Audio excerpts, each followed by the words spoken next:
Cavs have two. Bryant to shot. A chance to send the Thunder home. Lillard, long range three.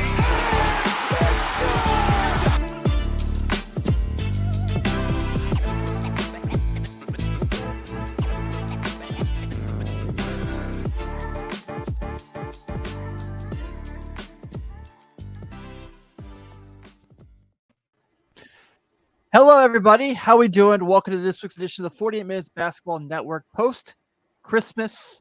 Hope everyone had a great time with their friends and family and loved ones. Extravaganza. Extravaganza. So I am Tim Daniel, angrily watching the Bulls game while we record. But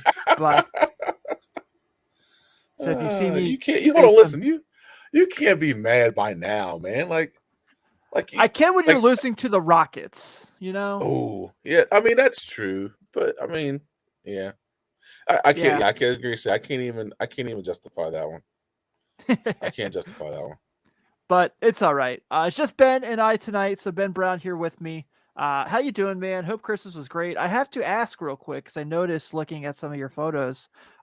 Is your son getting into vinyl now? Because if he is, he has some friends here at the 40 Minutes Basketball Network that can help him look for a lot of cool stuff. Hey, man. He actually went record shopping this morning before practice at Half Price Books, and then they went to Barnes & Noble, found a good Kid Mad City on vinyl today. So he was stoked. Not easy to find. No, it's not. He was super pumped. We got him several vinyls for Christmas.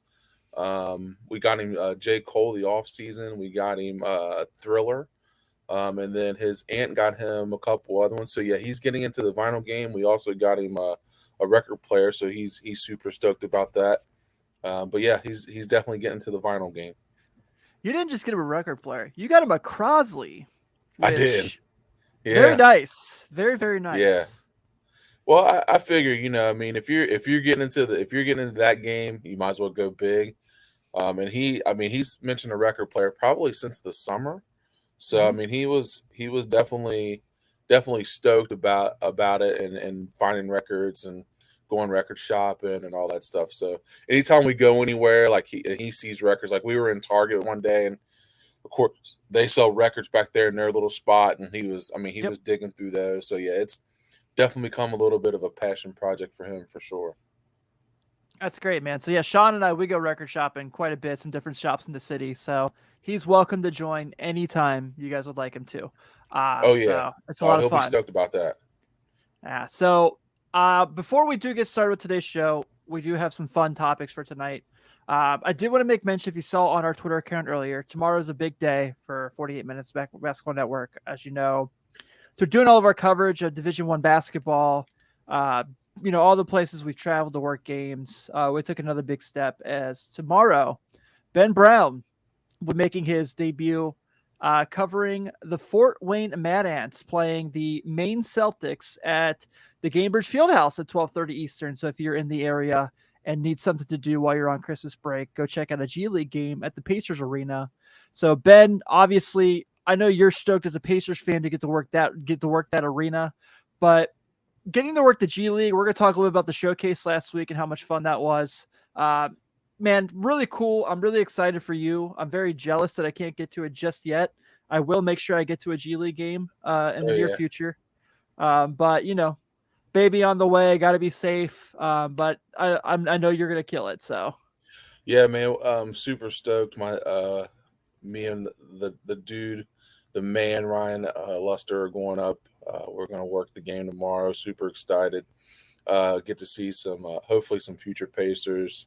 There's some dudes we're kind of hyped up about. Terry Taylor, actually, he was we're going to talk about the showcase, but he was an all G League showcase guy. Put up 46 one game, and then 30. He had a really good showcase week. And then Traveling Queen is also another guy on the way that's playing well for the Mad Ants, and they're leading their division. I mean, they're 12-6 right now. So we're going to go get a chance to see good basketball, cover good basketball. And so far, and working with the Mad Ants, they've been really cool. Working with us and making sure that we're squared away, and they've been really cool about everything that's been going on. So yeah, we're super excited. We're going up on tomorrow, and then I believe Odellis Forellis and Lester will be making a return trip on Thursday. So Yep. we'll have 2 cool games covered. And hold on, we got one in the middle too, dude. Wednesday in Cleveland, correct? Yeah, our good pal Neil Meyer, who works with us in Front Office News, he's going up on Wednesday to check out the Charge and see Isaiah Mobley, all showcase team, brother of Evan Mobley of the Cavaliers. Mm-hmm. Get some minutes there as well. They actually just play at the Wolfenstein Center in Cleveland State in downtown Cleveland, so he doesn't get to work the Q. So cool. Just the Q is just my favorite arena. That's not Madison Square Garden. It's so neat to see a game there. Yeah, man. It'll still be, like you said, it'll still be a cool experience. Like you said, not the Q, which Q is a pretty dope place to see a game. If you live in that area, you haven't been to a Cavaliers game, it's a pretty dope arena to watch a game in. So, yeah, all the same though, those guys are going to have a great time up there and covering Cleveland there. It'll be really cool. Yeah, absolutely. So like Ben said, if you checked out the G League showcase last week, it was on a few different channels. For those who don't know what this is, it's a really, really neat thing that, the NBA is discussing this idea of doing an in-season tournament.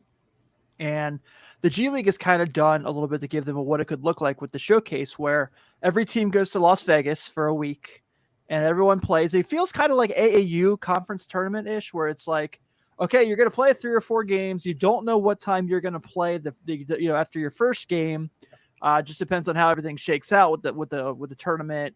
It's really neat. So they do this every season for a week before Christmas. And this year, the finals was the Ontario Clippers and the Windy City Bulls. Brandon Boston Jr., who has had some time with the Clippers, former Kentucky draft pick, former top 5 player in the country in high school, goes out and is on all showcase and gets the MVP of the showcase as well. Obviously, it was, really was the best player in Vegas from everything we've read. Has a lot of talent. He's a really good player. And I think when people kind of look at the G League, they kind of have a tendency to say it's, the guys who aren't good enough to be in the NBA. And that's not always true. A lot of it is a lot of circumstances where, you look at the Pacers right now with Terry Taylor. He's first team all G League. He may not be NBA ready yet, but even if he is, if he's on the Pacers organization, how many guards do they have right now who are playing really well? Where do they have a spot for him? So that's kind of the situation for him. So Trey Mann's obviously a first-round draft pick, so he's getting some time to get some reps as OKC is developing their young guys. It's never like there definitely are guys who probably aren't at that level, don't get me wrong, but there's a lot of guys who are just waiting for a roster spot to open down there. Oh, yeah. I mean, 1,000%, dude. These guys are for sure, if not top tier, second tier is really good. I mean, like this isn't scrub basketball. Like these dudes are legit. Like they like Kenny Lofton Jr., Terry, like all these dudes are legit basketball players. And sometimes it's just about opportunity and roster spots. It's not like these guys couldn't play in the NBA.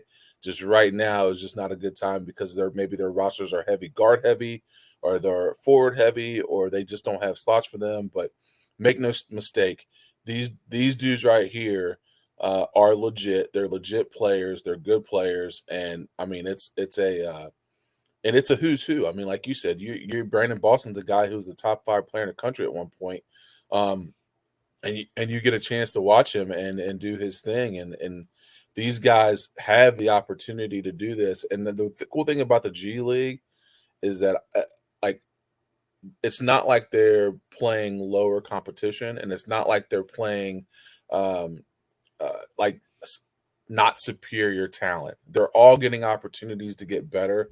When they sent Wiseman down from Golden State, like we talked about that before, like it's not because he's a bad player. Some of these guys just need pro reps. Some of these guys just need pro opportunities, and the G League that's their opportunity. So it's good basketball. It's fun to watch, and these guys are getting opportunities because at some point they're going to be in the league. Most of them, I would say. Yeah, I think Brandon Boston just was in a weird situation. That COVID year at Mm-hmm. Kentucky cost him so Mm-hmm. much. I always thought he was a Yep. really good player, and I hope he gets catch on. If it's not the Clippers, hopefully somewhere he gets to kind of show what he can do, because this was a lot of fun. So let's kind of Mm-hmm. get real quick to move forward. Like I said, check out us tomorrow to get all the G League coverage from Fort Wayne. It's gonna be really neat. But let's move forward to Christmas Day basketball. And for the second consecutive year, Ben, just not a lot of fun. Other than these two dunks that we have here on the screen of Jason Tatum and Aaron Gordon, the games weren't necessarily great. Right. I thought Philly, New York was pretty fun for a while. Then Philly kind of put their foot on the gas pedal, Yeah. and Joel Uh, Embiid did Joel Embiid yeah. things. I think Yeah. Ben.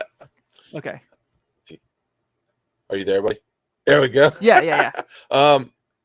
Christmas Day basketball is just it's just kind of lost its luster. And it's not like I get excited about watching the games.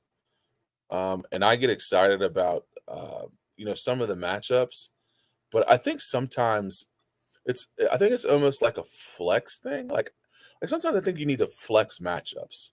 Or sometimes you need to play it by ear before you start putting teams on Christmas Day. Like I know there are a ton of Lakers have a big fan base. And they played well for the first half, but like once Dallas started hitting shots like that game was a bore fest. Mm-hmm. Luka's doing Luka things. Tim Hardaway Jr. got hot. They started hitting shots and that was it. Like the Lakers had no rebuttal for that. So that game became a blowout. The Boston Milwaukee game surprisingly became a blowout. But to your point, Tim, Boston's only job in life is just to outscore the other team. Like they're like Yep. defense, yeah. You're like, we'll score They don't need to. 140 and we'll win by 30. Is that good? Is that bad? I don't know. But I mean, they took the Milwaukee team that is a pretty good Milwaukee team and beat them by 20 something. And it wasn't even like the game in itself was kind of a bore. Like, Yeah, it Boston was. just kind of had control. So I mean, I don't know. I think there's several things that they could do to help the Christmas Day. One, I think Tyrese Halliburton brought up the point. Like they need to bring back the Christmas Day jerseys. Yep. Like I think the Christmas Day jerseys is part of that where it to me, I know it seems like it's small and insignificant, but to me, like it just made the game feel more special. Like that's a special jersey for a special day, and those guys are getting that out. Like it's a I think the NBA players think it's a privilege for them to play on Christmas Day. So bringing those jerseys back, I think there's just so like I said, flexing games. I'm not saying you have to switch the whole schedule around, but I'm sure that you could flex teams into that spot where it's like, okay, maybe it's Denver and Utah or Denver, and I know they're trying to do different rivalries and different things, and the Lakers are a big market, but I don't know what other 13 what are they 13th in the standings? Like why are they playing on Christmas? Like like today, for example, Brooklyn and Cleveland are playing. Yeah. You can't you have a situation where the game's not very good right now. No, don't get me wrong. But right. But, if you're like, do I want to watch LeBron play by himself basically against the Mavericks, or do I want to see Donovan Mitchell and Darius Garland try to stop this Nets win streak? You're right. probably going. I would, yes, 1,000%. Yeah, and so I think in that circumstance, especially because everyone's off Christmas Eve in the NBA. I think that that's what the route they should go. But yeah, I'm also going to make mention since you talked about them particularly. I'm done scheduling any conversations about the Lakers on this show. We'll make mention if they make a transaction. We'll make mention of like LeBron chasing Kareem's record, and we'll probably do something cool when it comes to LeBron breaking the record when he gets Yep. close, maybe doing some live watch alongs and stuff like that. But there's no need. There's no need for this. There's no need for us to schedule, like, every podcast is talking about the same thing with them. It's, well, now that Davis is hurt, he's got to do everything by himself at 38 years old. And it's like, yeah, he does. Correct. And we don't need to have that same conversation every week. It's just not necessary. No one wants to hear it anymore. So I'm just not going to waste time or waste our limited recording time every week to have 5 to 10 minutes to talk about what's going on with them, because it's just not worth it. Hey, listen, you get a thumbs up from me, dude. Like I 1,000% agree. There are way too many good NBA basketball teams to sit here and waste time on, which, like you said, LeBron breaking the scoring record, any kind of stuff like that. Like I'm cool with that, but like they're just not very good. Like, so They're not. I agree. People make full segments about them, and they're terrible. Yeah. So, and it's like, when it's like they're not going to make any moves because they don't want to rush in any win now situations. I'm like, win what now? Win what? What are you winning? Right. Like, Yep. Okay. Yeah. So, and look, Westbrook has not played bad in his new role. I'm not going to go say that by any means, but they are still strapped for a negative player, and it has ruined everything for them. And look, Howard Beck had a great article about how the Lakers have really wasted this year from LeBron, where he's 38 years old, and if this team's better, he's probably an MVP candidate, and that's it. All right, so yes, I know that him and AD said they wanted Westbrook. I'm sure they had no idea it'd be this bad, but they told, everything that's reported is that they told him, yes, they will make moves to win. He's 38 years old. We don't know how many more years he has left in this league. He does say he wants to play until about, 2047, which I'm not going to doubt. But I will say that, like I will say that, barring injury, I think he could play to like 44. Yeah, go full Brady. No joke. He's 38 now and doing things still when he was 28. Like, I would assume that he's got a prime years. I think he's got probably 2 or 3, and then he's got another 2 or 3 on top of that. So that would put him at 44. Yeah, I think if I'm them, I'm just making moves at the deadline to more just clear roster space, because I know I'm not going anywhere. You have a decent free agent class coming up. DeMar DeRozan and Zach LaVine both have interest in potentially playing for the Lakers. That's been reported. So I'm just going to wait till then. But Ben, that's enough about them. So moving on. Yeah, I like your idea. I really like your idea about, they should look at flexing games. Like, if you look at tonight, the Pelicans and the Pacers are playing, and the Pacers have been up and down, obviously, because they're really young. But I would much rather see that game on Christmas Day. I want to watch Zion versus Tyrese Halliburton. Shut up, Wally Zerbiak. You suck. Yeah, idiot. And I want to watch, like I said, Cleveland. I want to watch Mitchell versus Durant. I think that would be a lot more fun than a lot of the games we got yesterday. Like, even Denver Phoenix isn't like a matchup where I'm like, oh man, the Joker. I gotta watch them. Like, Aaron Gordon's dunk was freaking awesome, but it was. But they're not must-watch TV. Like as much as I like Jokic, like I don't cut on basketball games because, man, I just love watching Nikola Jokic play basketball. Like I would much rather watch a Donovan Mitchell or somebody like that, like even Kevin Durant. Like, I would much rather watch those guys play.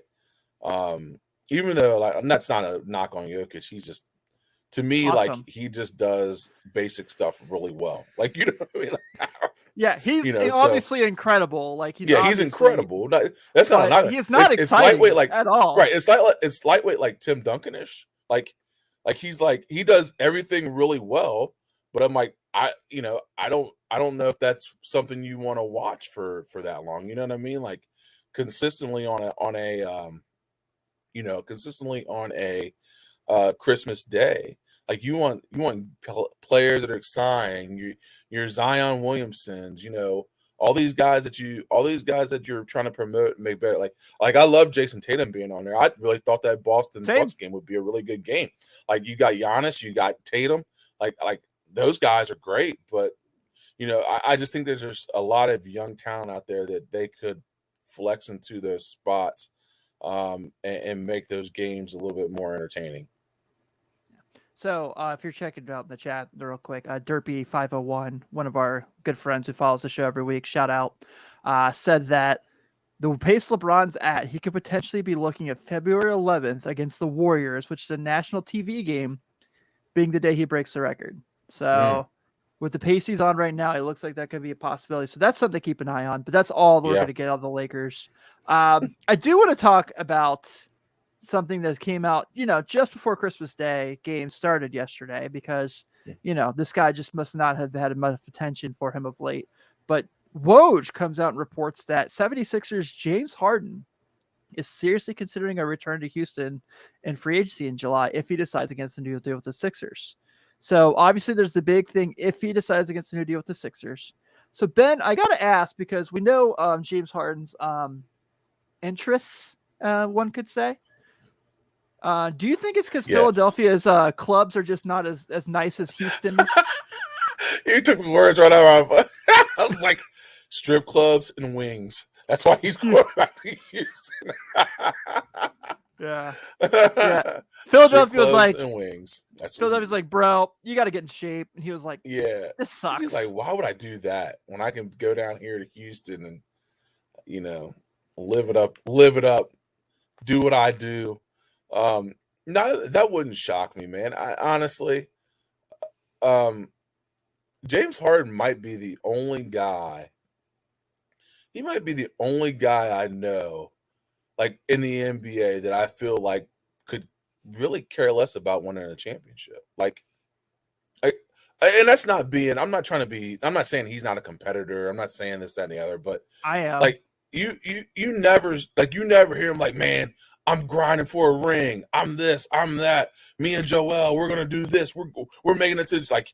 He's just. I don't know if he's just not that guy, but like you never get that from him. Like I always feel like, to me, and this is my personal opinion, I always feel like he's just looking out for number one. Like, I'll get my points. Yeah, he is. I'll get my points. I'll get my assist. Like, I'll get my triple doubles. I'll do whatever. If we win, great. If not, I'm still making 35 mil, 40 mil a year. You know what I mean? I'm living my life. I dress in ridiculous outfits. Like I get to do what I'm doing. If we win, it's a bonus. If we lose, it's it's either like take it or leave it. You know what I mean? Like that's kind of feel I get from him. And that I could be completely off base, but like I don't ever remember him, making a statement like, yeah, man, this year, me and Embiid, we're going for a ring. I've been working all summer. I've been doing this. Like, he may not just be that guy, but I never get that feel from him. I never get the feel like he's chasing after a ring. Right. He's like most players, even just your run-of-the-mill player, take like a Cameron Payne. Like, Cameron Payne's not a great player, but if you ever listen to his interviews, like, he respects his team. He respects the greatness of like Booker and Paul. He understands his role. He's working. He's like, they're always like, yeah, man, we're working together. We're gonna we're gonna learn from the mistakes from our previous loss, and we're gonna go back and we're grinding to get a championship. That's what we're working for. You're like, okay, like Cameron Payne, just a spot role player. Like he does his job, does whatever he's supposed to do. Or like Tatum and Brown. Like you listen to an interview from them. Hey man, like getting to the finals was great. Jason was like, I know I collapsed. I know I didn't do what I was supposed to do. This year it's about, getting back to where we were. We want to win a championship for Boston, blah, blah, blah. Like you hear that from them guys. Like I never get that feel from James Harden. I think the funny thing too is going to be like, let's say this actually happens, right? Let's just forecast into the future. Mm-hmm. Jalen Green is also one that likes to shoot a lot of shots. Yes.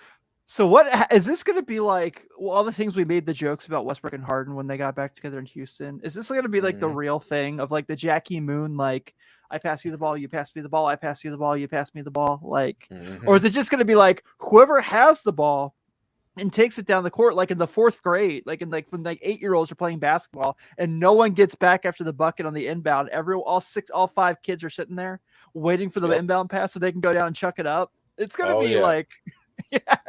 Yep, that's exactly what. Whoever's touching it last when the shot clock's at 14 seconds or below, they're like, "Yep, it's my shot, my turn. Let's roll."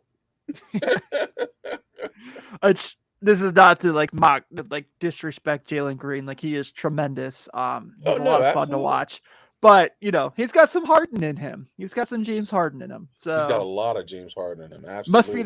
Must be that whole Adidas thing. I don't know. It has to be. Yeah, has to be. For sure, man. But it's going to be interesting. I don't see it happening. I wouldn't be shocked. I think Philly is just a really good situation for him if he wants to win. Right, and that's the key. Like, is winning important to him, or is him being the man more important to him, and him being in a spot where he's, where he's the guy or supposedly the guy? Is that more important to him, or is trying to win a championship in Philadelphia? Is that which one will weigh out and which one will win?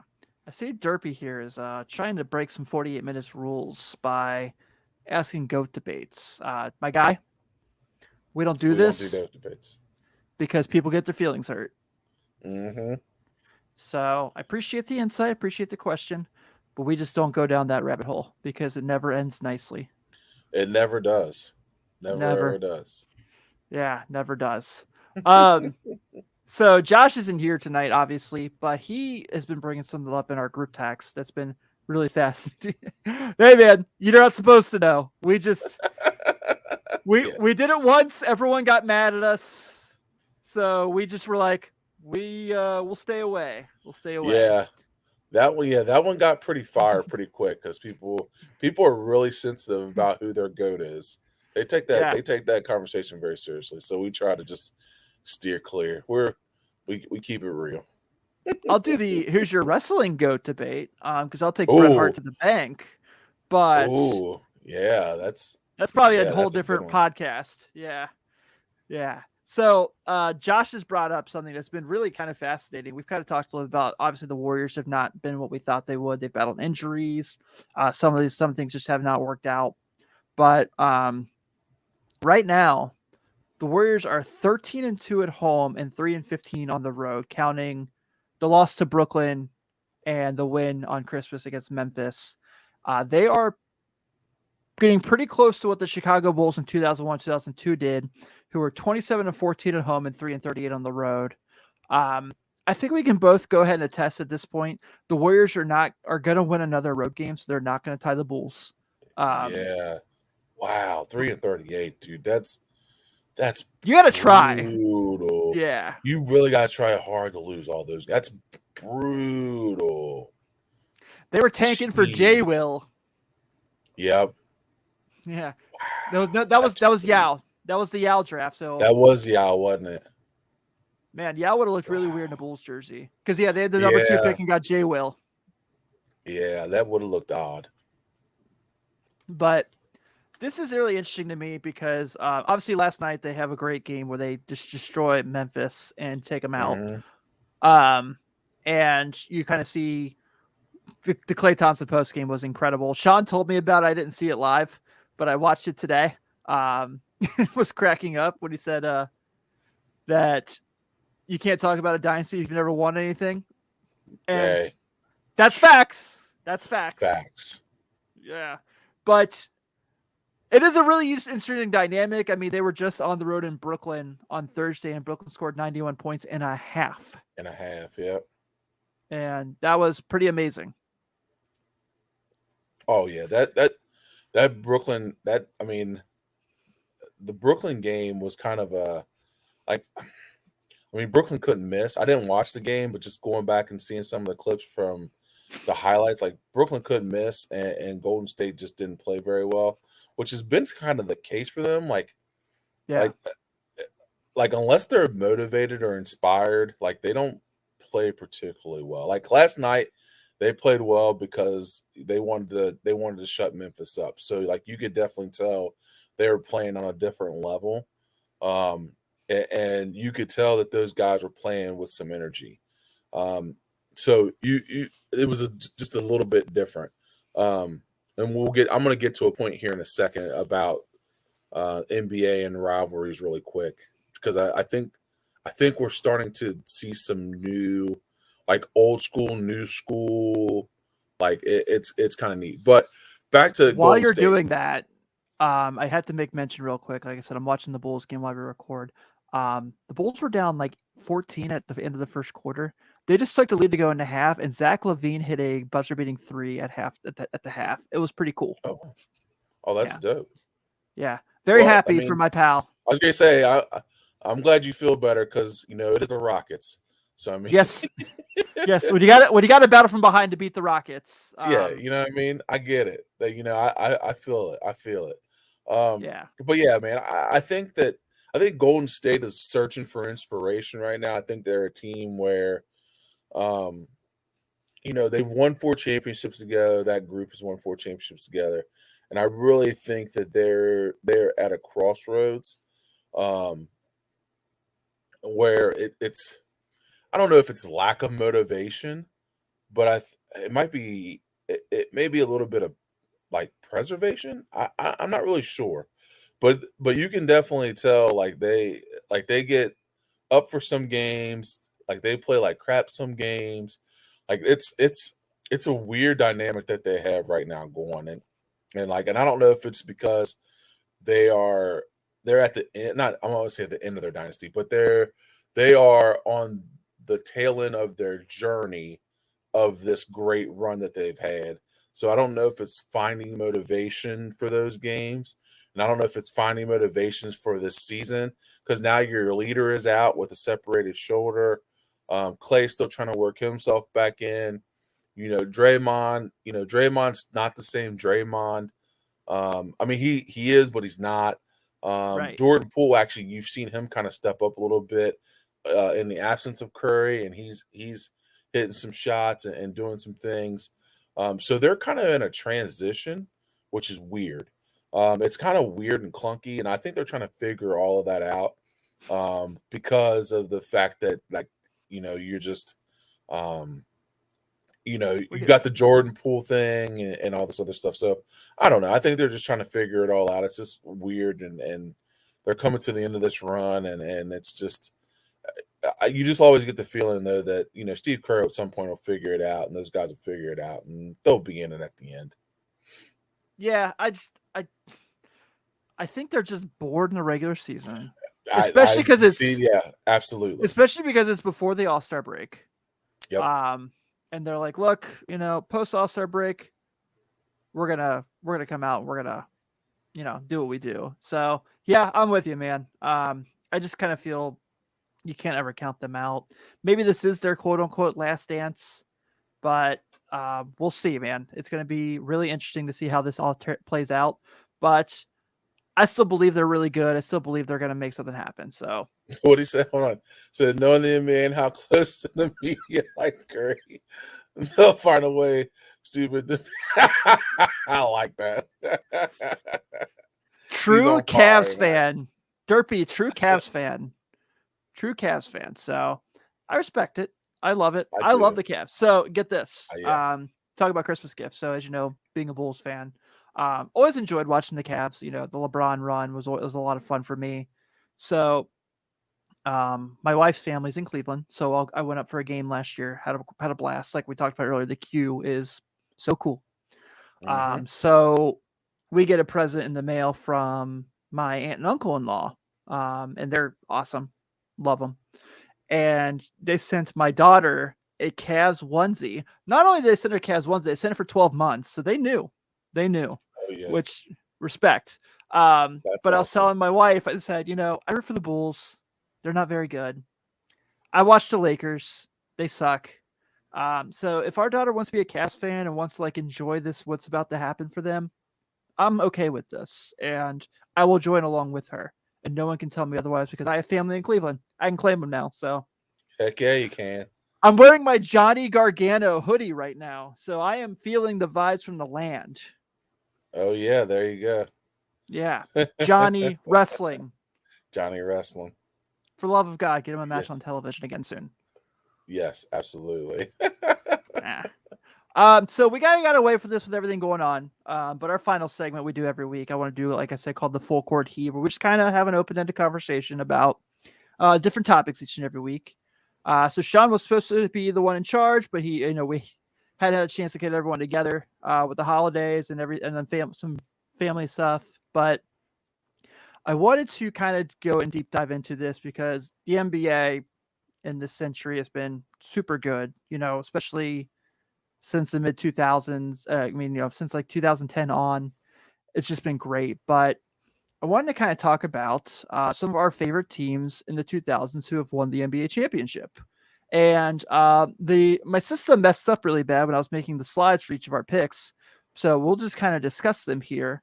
But I want to go ahead and I'll start first. I went with the 2006 Miami Heat for my favorite team to win the title in this time frame, Ben. And the reason I picked them was that was kind of like two ships sailing like across past each other, where Shaquille O'Neal was kind of becoming like realizing he wasn't Diesel, he wasn't the big fella anymore. He was kind of coming more of like an extremely good role player, and Dwayne Wade was just skyrocketing to stardom.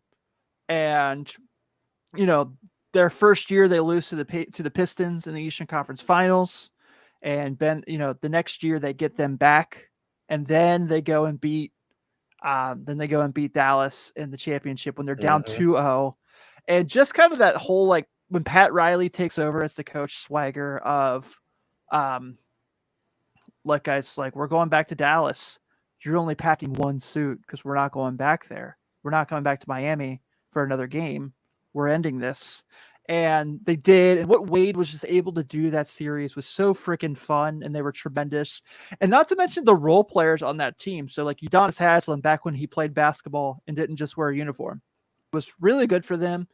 Gary Payton just had this one last hoorah of like, I'm going to tap into who I am, and was great sharing point guard minutes with Jason Williams. And then Antoine Walker's kind of being there to hit some much needed shots for them. Michael Doliak was like was playing minutes for them. James Posey was great for them there. Shout out Xavier, James Posey. So I picked that team. I thought they were tremendously fun. It was my first time really seeing like Wade just become like the guy and really kind of cement himself as the Miami. Like when you think of the Miami Heat, you think of Dwayne Wade. Well, it was Wade County, right? You know what I mean? Like that's when all that stuff started coming. Yeah, so I just had so much fun watching that team. When they won that finals, I was really excited. You and I are both huge Shaquille O'Neal fans. Obviously, I named my dog after him. So this is pretty cool, man. I really, really, really liked watching that team, and it was awesome. Oh, yeah. That Heat team was good. Like you said, I'll always be a Shaq fan. But watching him kind of, well, not really.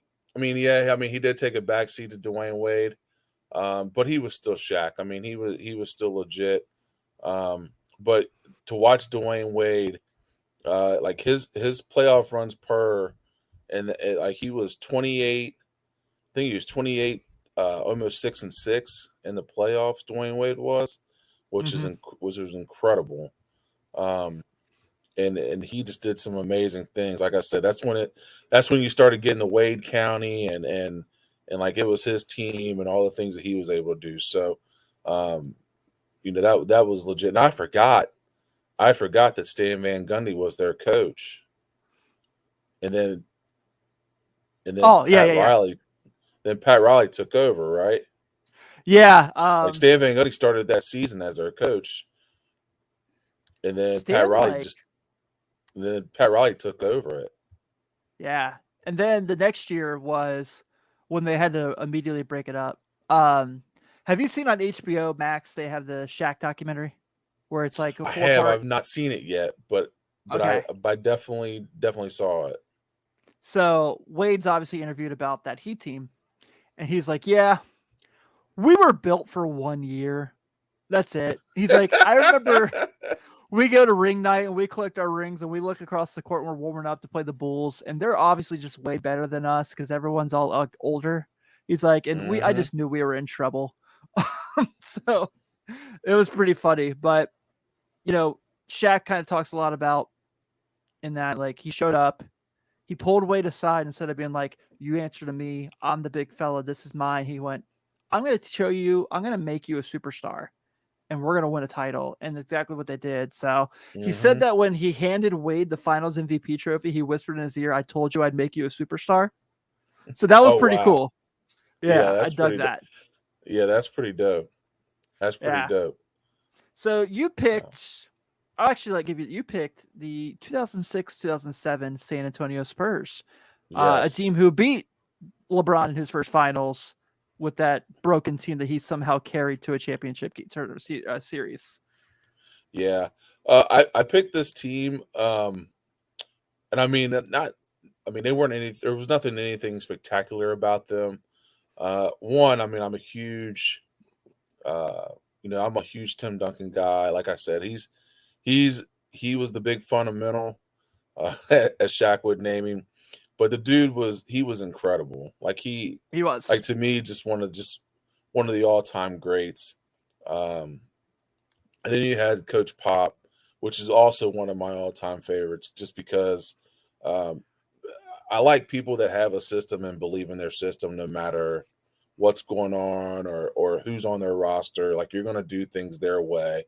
It's kind of almost like it's like the Miami Heat, like that Yeah. Heat culture. The Spurs have that culture as well. You haven't seen it recently, just because they haven't had the roster fulfill it, um, but yeah, like just the way he was able to take that team, and you had like a young Manu, a young Tony Parker, those guys kind of started to develop and start taking those leadership roles. I think Manu was maybe 3 or 4 years in the league, and then I think Parker was maybe like 4 or 5. Duncan was close to 10 years in the league then. But he also had guys like Bruce Bowen, who was a dude that just locked down on defense. Big Shot Bob was on that team. Brent Barry, who played a good role on that team.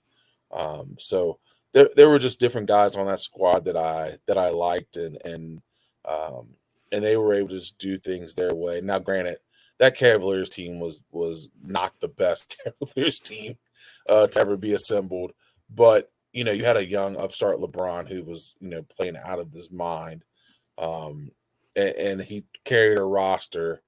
He carried a roster of also rans to the finals. So they didn't beat the best team, but I really like that team just because you had that big three of the Spurs, and it was just one of those Coach Pop teams that was tough, physical, and they played really good defense. Yeah, I think another cool thing about that team is it's the first title without David Robinson because he retired the year before. He retired the No, year he before. retired. Yep. Yeah, or was it when they won their last title in 05? I mean, I think he 03. yeah, you're right. It was You're right. 03. Yeah, Yeah, I think it was the last one in 03. I think he went out of, I believe. yeah, he went And out. then I they know he won went out that on one in top. '05. Yeah, he Yeah, did. so Yep. that was Yeah. cool. So The kind of the beginning of the post D Rob era. yep. So I really like that Spurs team too. I am very, very high on Tim Duncan's career, and I feel like anytime we have these conversations about great players, he doesn't really come up as often as he should, Yeah. and that really annoys me. So I'm Team Tim Duncan for life, man. I'm right there with you. Oh yeah, absolutely. Absolutely. Yeah. So Josh and Sean aren't here, but they did submit two teams as well. They each submitted a team as well. Derpy mentioned them in the chat earlier. The 2003-2004 Pistons was a team that Josh picked. Obviously, everyone remembers they beat the Super Lakers and ended the Kobe and Shaq relationship. Basically, Shaq goes to Miami the next year, Oh, they and did, man. Yeah. Yeah, so that's what they get Rasheed Wallace in the middle of the year. Tayshaun Prince becomes like the most underrated player to ever win a championship because he's the fifth guy on that super team of Rip, Chauncey, Ben Wallace, and Rasheed Wallace, and they were so awesome, and you could just tell like game one, in that series, you're like, oh, this isn't going to be much of a game. Though, game four, if you guys are ever bored, find game four on your NBA app and watch Shaquille O'Neal in that game because he almost brings the Lakers to a win to make it a series still. But Kobe decides to shoot like way too many times down the stretch of like terrible shots. Yeah. I'll leave it at that. I'm not going to. Well, that was the beginning of the end, right? That's what we were. Yep. That's what we were just talking about. Like Shaq. If you go back and watch that, like Shaq was dominating in that game four, and I mean, I don't remember it specifically, but I do remember Kobe taking like 2 or 3 really bad shots down the stretch, and the Pistons got scores on all 3 of those possessions, which stretched that game out. And like you could just feel that, like you could feel them fighting for the lead of that team, even in that game. You're like, man, like Shaq. If you just feed the ball to Shaq, like he was becoming unstoppable, which he's already unstoppable as it was. But like in that game, he started to roll, and then Kobe at the I want to say like midway through the fourth or somewhere in there, like he just took. There were 3 or 4 bad possessions where Shaq didn't touch it. It's brutal. The Pistons had just a great game plan. Larry Brown just coached the best series of his life. So. Yeah, man, they were the rightful winners of that series for sure. Yeah. And then Sean went with a really interesting one that I was kind of shocked. The 2009 Lakers, which was the Trevor Ariza team that won the year before Ron Artest took Trevor Ariza's spot. They beat Orlando in 5 as well. They came off the year before they lost to the Big Three in Boston. I think that's what Phil. Was basically kind of getting towards the end of his run, and the Lakers and Kobe was outstanding. But that's the finals that always irritates me. I think I talked about this a couple weeks ago. That was the finals where in those 5 games, Dwight Howard only got a total 36 field goal attempts. Yeah. And I will forever, ever. A couple weeks ago, didn't we? Yeah, we talked about that. I'll forever be mad at Stan Van Gundy for that. Like, it's not that I had a horse in the race of either team. It's not like I wanted the Magic to win or the Lakers to lose or anything like that. It's just like Dwight was so damn good. And you guys were like, don't give him the ball. Let's just have Jameer take us home every night. And you're like, yeah. So yeah, that's another guy. That's another guy that, like, to me, gets discredited. Yeah. Dwight Howard, gosh, people don't realize. I think people think of like the Lakers Dwight Howard. Or like recent sign, like people don't realize how good Dwight Howard was, like from like 07 to like 12 or 13, dude. He was just incredible. Yeah. I mean, you got Defensive Player of the Year, like, was it 3 years in a row? Yeah. The fact he's not on the top 75 is laughable. We've talked about that a million times too. Yes, we have. But yeah, man, he's so good, and there was no stopping him when he wanted to jump for a rebound. He was just so athletic. He was like a slim version of Shaq, which Shaq wasn't Shaq's prime. It's the best way to put it. But yeah, he was awesome, and I just kind of think like the game plan, whatever the game plan was terrible. Obviously, they might not have beat the Lakers in general. I don't think they necessarily matched up well with them, but they did not give themselves their best chances either. So. No, not at all. And a quick run through Dwight Howard, 8-time All-Star, 2-time block champion, 8-time All-NBA, 5-time All-Defense, 3 times Defensive Player of the Year, All-Rookie 04-05, 2020 champion, and 5-time rebound champion. Yet not a top 75 player. Just saying. We talked about Yao and J. Will earlier. Do you remember the Dwight or Emeka debate? Yeah, absolutely. Man, that was like up till like the pick was made. No one knew because it was before we had Twitter and stuff like that. But there was like a lot of like, I don't know what they're gonna do. So, and I mean, shout out to Emeka Okafor, one of the best college basketball players of all time. And Oh yeah. NBA Rookie of the Year that year. Gotta give him his flowers. But Yeah. man, like what a crazy thing to look back on and be like, remember we had that conversation? That was our conversation. Absolutely. Yeah, just wild. Well, man, I think we hit on everything. This was a really good episode. I had a lot of fun doing this. Hopefully we got the crew back next week. I'm really excited for you tomorrow. I think you're going to have a great time. I think you're going to kill it. Plus, you get to work in your favorite team's arena. Like that's Yeah, dude. I'm stoked. I'm stoked. Yeah. So, I hope you guys have a good time. Check us out at 48 Minutes Network on all the socials, NTWRK. Just to kind of so that way you can kind of see everything we have and see what Ben and the guys are posting throughout the day.